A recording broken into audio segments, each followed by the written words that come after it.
Hello and welcome back to Let's Play Lamplight City, the awesome steampunk adventure retro style murder mystery police detective game. My name is Darwin and I play video games. Today we are trying to figure out who killed Desiree Lathan. She was burned to death under mysterious circumstances. We have to find an accelerant, and we're trying to find this guy, Roger DeVay. We can accuse Margaret Andrews because she has, arsonist backgrounds and a prior criminal history, but what I've learned from this game is when this stuff is still here, like investigate the Gascon Supper Club and locate Roger DeVay, we are not yet there with our suspects and our case. So, let's see, Roger DeVay can go to the Supper Club, talk to the lady there, maybe she knows him. Miss Robineau? Oh, it's you again. Have you come to ask me more questions? Yes, if you wouldn't mind. No. Be my guest. Okay, nothing here. Thanks for your time. I'll let you get back to your drink. Thanks, sweetheart. Oh, creepy old lady. Alright. Maybe Upton?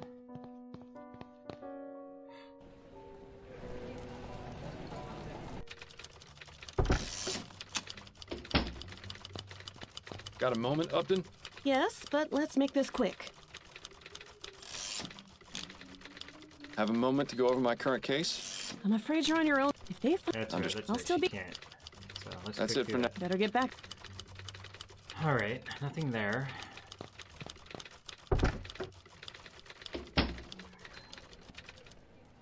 Brentwell won't have anything. Vespuccia won't have anything.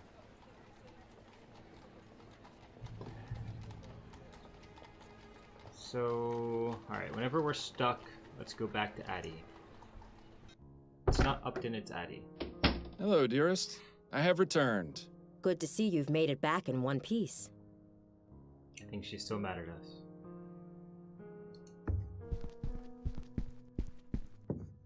Addie? What is it, Miles? Not gonna do that. We were warned by our voice not to.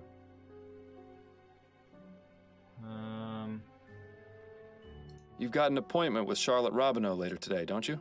Are you using your detecting skills on me now? I spoke with her at the Gascon Supper Club, and she mentioned you. Turns out she knew Desiree Lathan. Makes sense. That social circle is tiny. She wasn't very forthcoming, though. Do you think you might try and persuade her to talk? Persuasion shouldn't be necessary. She usually just sits in the chair and starts gossiping up a storm. I think I know more about all the Gascon grand dames than anyone should. That's good. That's very good. Right. These are the things I want you to ask her about. So you want me to take off about an inch, but keep enough for your curls? Yes, that's right. You know how I like it, Adelaide.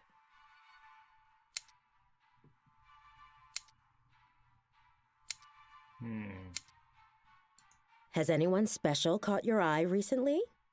Ha! No, I think I'm getting too old for most of the young pups I see around these days. Besides, marriage has proved to be more trouble than it's worth. I'm finished with that whole game. Although there was one fellow who came into the supper club today. Pity he was only interested in asking questions. Oh? Yes, the dark brooding type. Sleepless nights etched all over his face.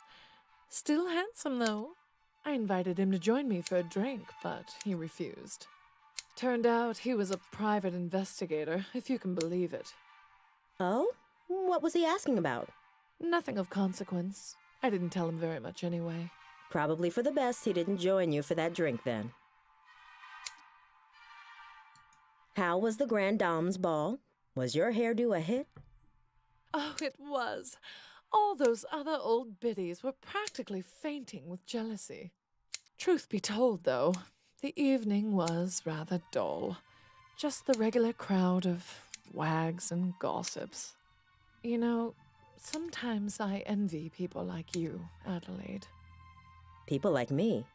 Yes, you know, ordinary people. Being a member of high society can be so draining. One quite lacks a sense of purpose, of ordinary, honest usefulness that comes from a good day's labor. Have you done much of that sort of labor yourself, madam? What? No, of course not. But I imagine it must be quite good for the soul, quite grounding. Just being what you are. No airs or pretense. Oh, you've missed a bit there on the left ear. Do be sure it comes out even. Certainly, madam. I was reading in the paper this morning about what happened with Desiree Lathan. Did you hear about that? Oh, such a tragedy. Poor Desi. We hadn't talked in a long time, but how terrible to think of her dying in such a horrible way. My condolences. Thank you, dear. Did you and Desiree used to be friends? Oh, we were like sisters at one point. What happened? What else? A man got involved. You were both after the same man? No, quite the contrary. We both enjoyed being unattached and had vowed to keep it that way. The spinster sisters, we used to call ourselves. But I fell for a man a few years ago. We got married, and Desiree stopped speaking to me. That's a shame. Yes, especially considering the marriage only lasted a few brief months. I lost both my husband and my best friend. I'm sure there's a lesson to be learned in that. I heard someone mention that Desiree had her portrait painted recently. Yes, I heard that too. I think it was Caroline who told me. Yes, that was it, Caroline. She was looking for a portrait artist and told me Desiree had found one. Roger DeVay, I think she said his name was. Roger DeVay? Sounds mysterious. Who is he? Well, I don't know about mysterious. He's just an artist. Not a very good one either, from what I hear. He didn't do a good job on the portrait? Oh, no, he did fine. I just meant he hasn't really taken off. His paintings aren't worth very much, you see. But Desiree took a liking to him very quickly, even went as far as giving him an extra key to her apartment. If there was anything more going on between them, I couldn't say. But she could have done a lot better, if you ask me. I mean, he's barely even an artist now. I heard he took a teaching position at the university. Now, who would want their likeness immortalized by a lecturer? I see. Well, I hope he makes it in the world someday. Miracles may happen. Ooh, very good, Addie. I have to say, your musical selection for today is lovely.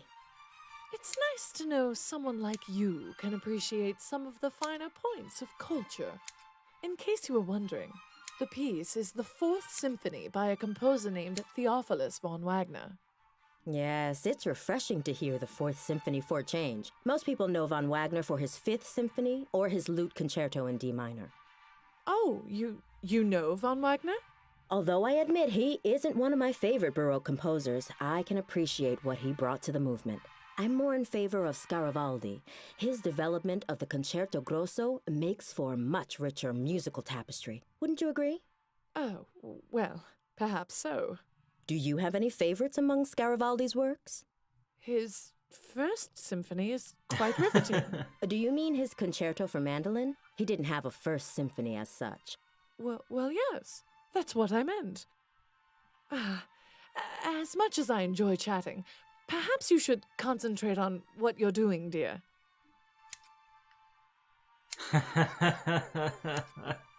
Even got an achievement for that. How cool.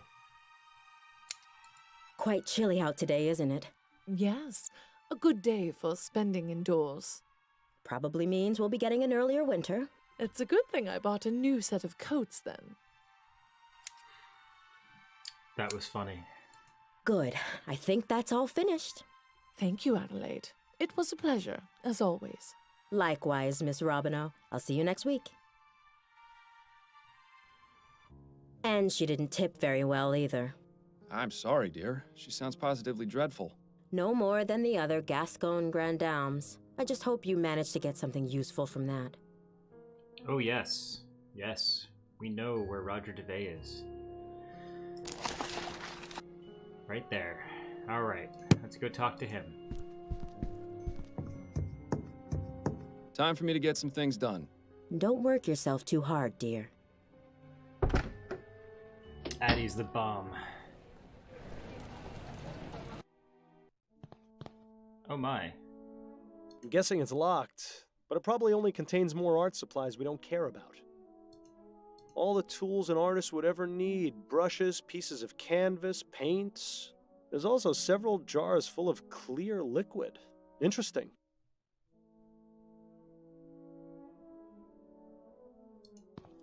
Huh. This is linseed oil. It's used as a drying agent for oil paintings. It would be a good idea to take a sample of this, Miles, especially now that nobody's looking. We'll test that in a minute. Where dreams go to die. These aren't half bad. Nice to know the students aren't completely wasting their time here. Well, so much for modesty. Ooh, is it warm in here or is it just me? Well, we know where your interests lie. Alright, Mr. DeVay. Excuse me. Yes, Are you Roger DeVay? I am. Miles Fordham, private investigator. I have some questions for you if you aren't too busy. Will this take long? This isn't exactly the best time. It shouldn't, no. All right then, quickly. Do you know Desiree Lathan? Desiree? Yes, of course I know her. What happened to her was just awful. Indeed. My condolences, Mr. DeVay. What can you tell me about her? She was a wonderful woman. Sharp, full of life, extremely witty. I only knew her for a short time, but I consider myself lucky to have had her as a friend. How did you two meet? We were introduced at a party and became fast friends. It's hard to believe she's really gone. Do you have any information regarding Desiree's death? No, none at all. It came as a total shock. I heard she was burned to death. Oh, is that true? It is. It's really just unthinkable. Do you know of anyone who might have wished harm upon her? No, everyone loved her. To think someone could be capable of doing that to her, it just makes me feel sick. Although if that linseed oil is the accelerant, we got you. Is it true that Miss Lathan recently changed her will to make you her beneficiary? Yes, you can imagine my surprise. My understanding is she left you quite a significant sum. I don't see how that's any of your business, but yes, she did. I'm very lucky. Oh, I see what you're getting at.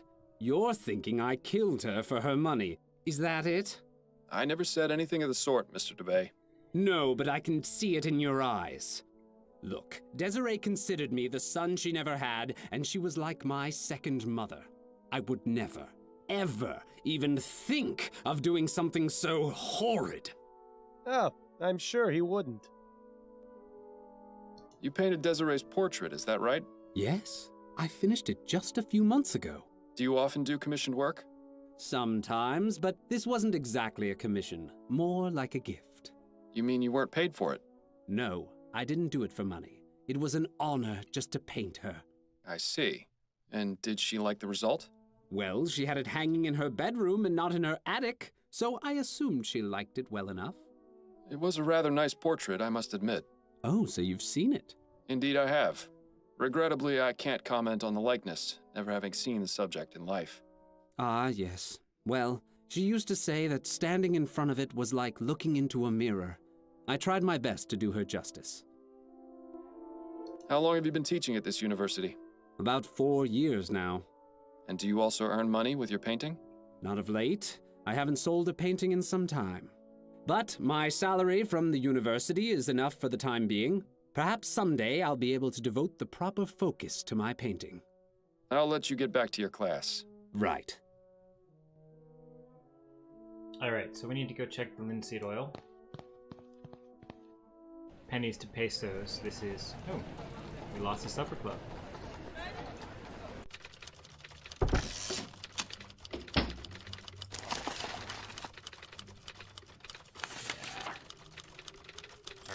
let's go check that. And the casebook is drying up. We're getting close to the end here.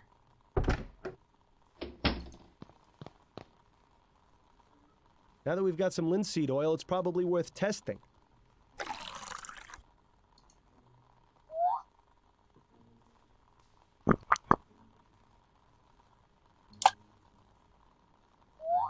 And the verdict is...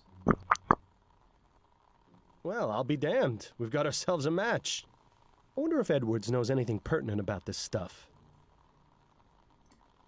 Surprise, surprise. Pardon me, Edwards. Yes,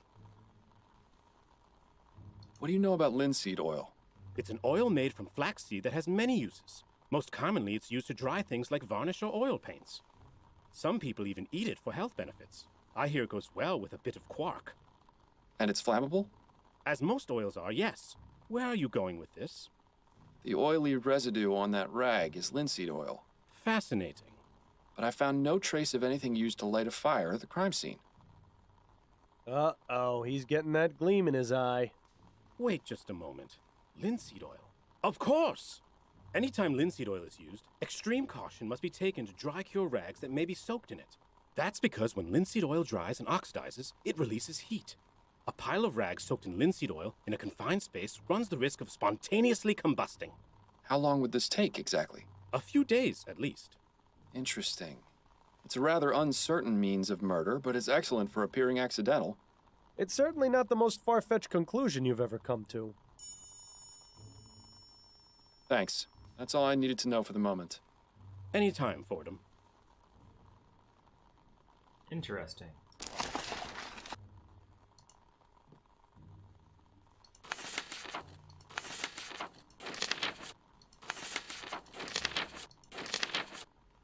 Alright, so can we go back to the crime scene?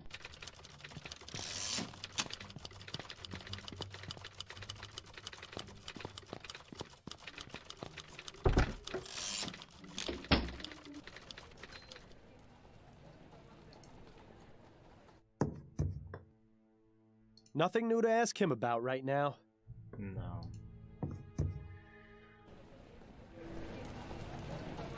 He's ending the Andrews.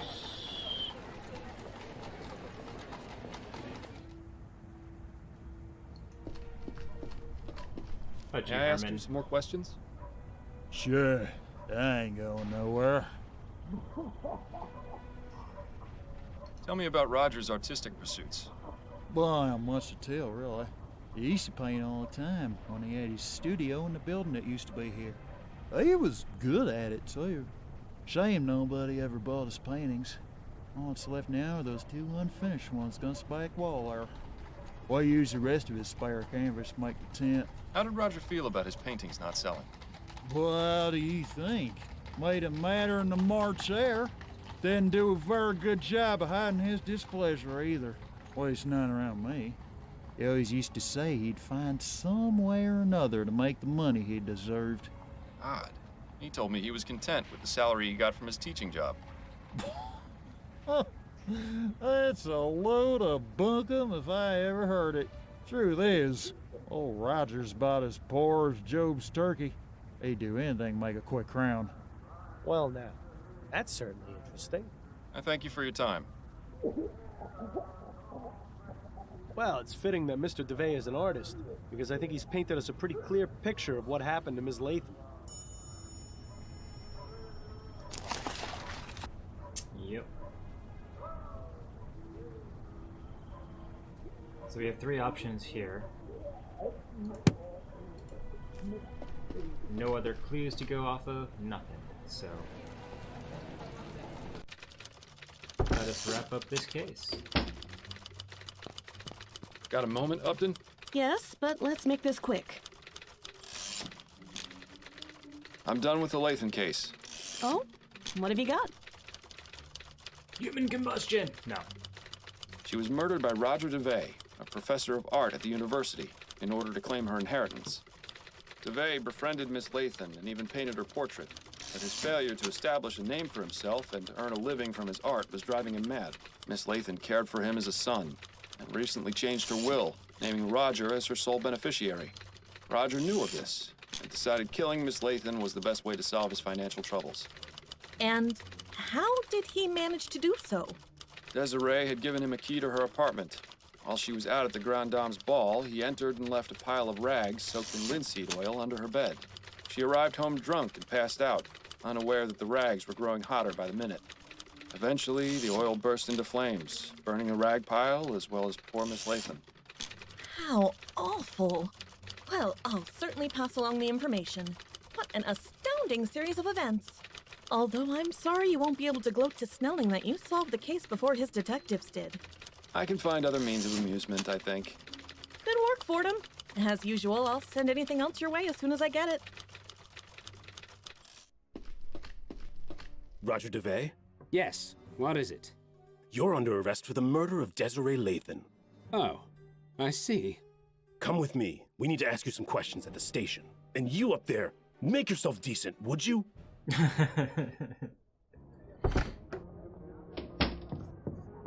Dearest, I'm back. There you are. I was starting to get worried you wouldn't make it home in time. In time? In time for what? For dinner at the Rutherfords. I told you about it the other night, don't you remember? I'm terribly sorry, dear. It must have slipped my mind. How you haven't yet been presented a prize for Husband of the Year is beyond me. There's still time for you to get ready if you hurry.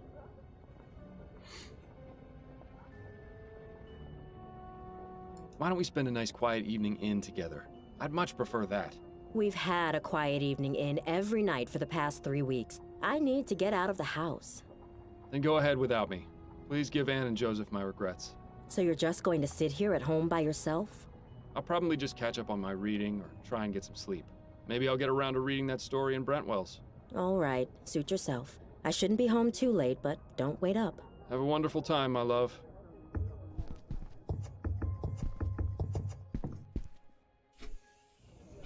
Ah, alone at last. If only I were. Careful what you wish for, Miles. You just might get it. Seeing as I won't, I think another trip to the Angels in order.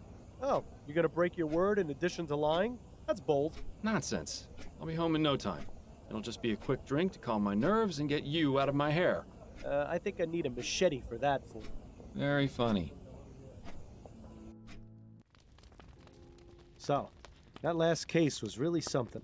Classic example of murder for money. Such a shame. Perhaps with Roger in jail, Miss Lathan's riches will go to a more worthy cause, like feeding the poor. You're not listening to me, are you? Oh, right, you've had 2 drinks already. Fine, I'll just see myself out. Copper for your thoughts, Miles? Oh, I was just thinking about a story I read tonight in Brentwell magazine. It's called The Dissembling Mechanism. Are you familiar with it? Afraid not. Brentwell isn't really my type of magazine. It isn't mine either, but my wife suggested I read it, and it struck a bit of a chord. Go on then. What's it about?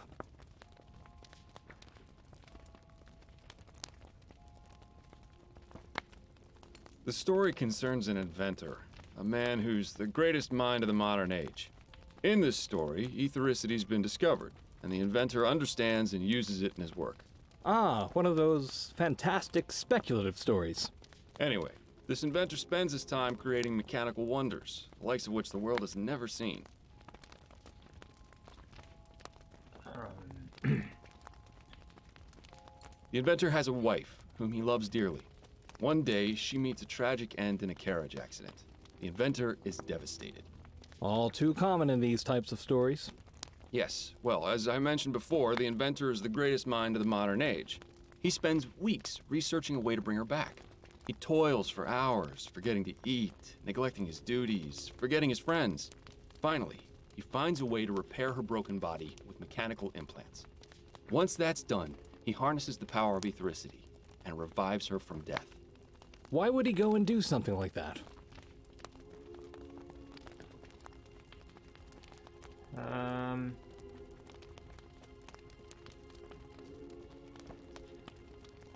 Because the inventor's obsession was fueled by regret.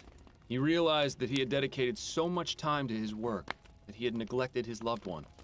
And so he felt the only right thing to do was to use his skills to bring them back to life. Unfortunately, things don't go well. The inventor brings his wife back, and at first she's confused, wild. With time and patience, he tries to ease her back into the world of the living. But gradually, he comes to realize that this person he's brought back isn't his wife. Not as she was, anyway. When he understands what he's done, he flies into a fit of madness, and he kills both his creation and himself. How tragic. He also leaves behind a note which closes off the story. I can still recall the exact words. This dissembling mechanism hath not the vital breath of she whom I loved. It is not her. I have formed but a vain, mocking shadow of what is forever lost. That's one hell of a story, Miles. As I said, it resonated with me quite deeply. Same here. I can tell you, I'm glad that ethericity crap hasn't been discovered, or else this sort of thing won't just be in stories. You mark my words. Yes, I suppose that's one way of interpreting it. I should probably be getting home. One last gin for the road? Ah, hell, why not?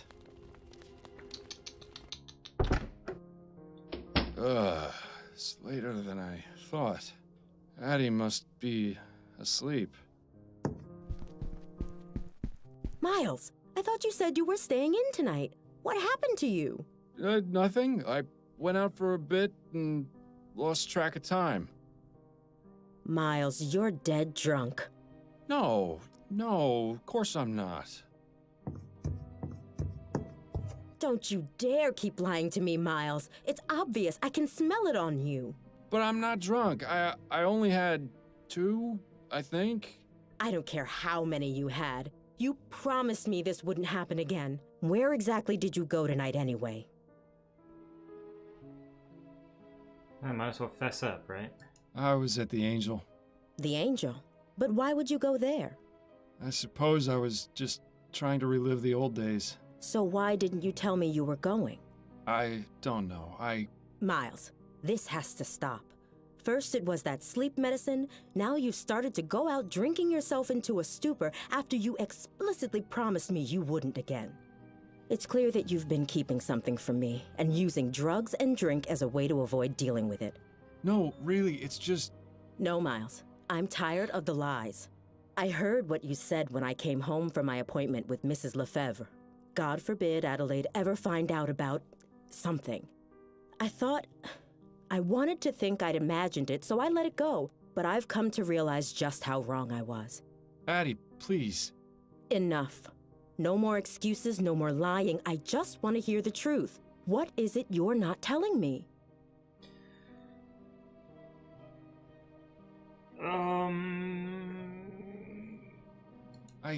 I can't tell you, Addie. I'm sorry, but if I do, you'll think I'm crazy. Do you know what I think is crazy, Miles? The fact that you think it necessary to lie to your own wife. Am I to believe that for all these years you've never felt you could trust me? Of course not. It's just that this is different. A lie is a lie, Miles. And the bottom fact is you've been lying to me for months. Perhaps I was too naive or too distracted to see what was really going on, but you finally opened my eyes. This can't go on. I refuse to let it go on. What are you saying? Get out, Miles, and don't come back until you're ready to tell me the truth. Addie, you don't mean that. I do mean it, Miles. I don't care where you spend the night, but it's not going to be here. If you ever decide you want to tell me what's going on, I'll listen. But until then, just go. No.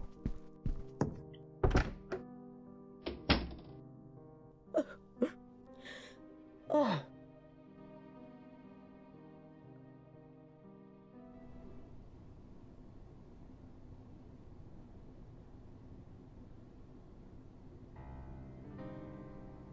Take me away from all my troubles.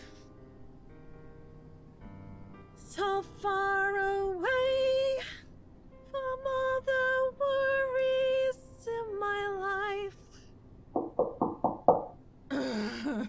Who in the ether is calling at this time of night? Oh, Miles! Please come in. It's so nice to see you outside of work. Oh my. Oh, I get a hug and a kiss? Is that how it works now? You put up your rough and tough attitude, but I know deep down you're really a kitten. Upton, are you drunk? No, of course not. I admit I like to have a glass of wine or 6 to unwind after work, but I can hold my own. Well, I'm glad you're not, because I am. Wait, what's going on? Is everything all right? No, I'm afraid I've made a mess of things at home. Addie threw me out. Oh, Miles. I'm terribly sorry to hear that. Not as sorry as I am, believe me. What happened? It's really not worth getting into. Let's just say I need to figure some things out about my life. Don't we all? Constance, I hate to impose, but Of course you can stay here, Miles. As long as you need to. thank you. I won't need much space. That chair in the corner should do nicely. Are you sure? You won't be uncomfortable? I've slept in worse places, believe me. All right. Well, I should probably be getting to bed. Early morning tomorrow and all that. Of course. Have a good night, Upton, and thank you again for letting me stay. Not a problem. Good night. Oh my. 1 week later.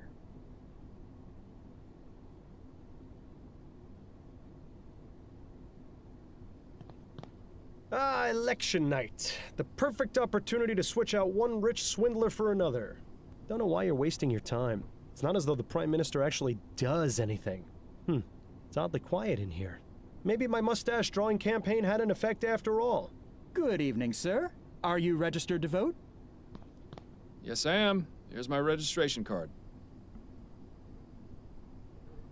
Very good, Mr. Fordham. You've come at an excellent time. Go ahead and step inside a booth. Take as long as you need.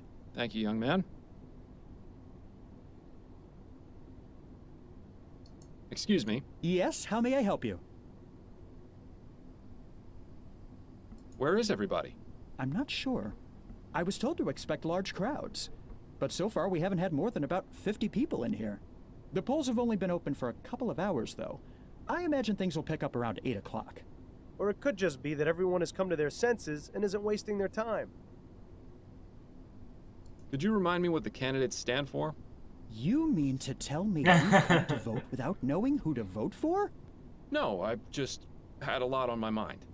Well, if you need a basic breakdown of each candidate's platform, there are some pamphlets on the table over there. Feel free to browse them at your leisure. Right. Thank you. I'll just go cast my ballot then. Very good, Mr. Fordham. Alright. So we're going to leave it here. We are way over the normal time for these episodes, and we will make our vote next time. So, thank you. I hope you enjoyed this video. If you did, give it a thumbs up and a like. Subscribe to the channel. Keep up on future content. My name is Darwin, and I will see you on the flip side.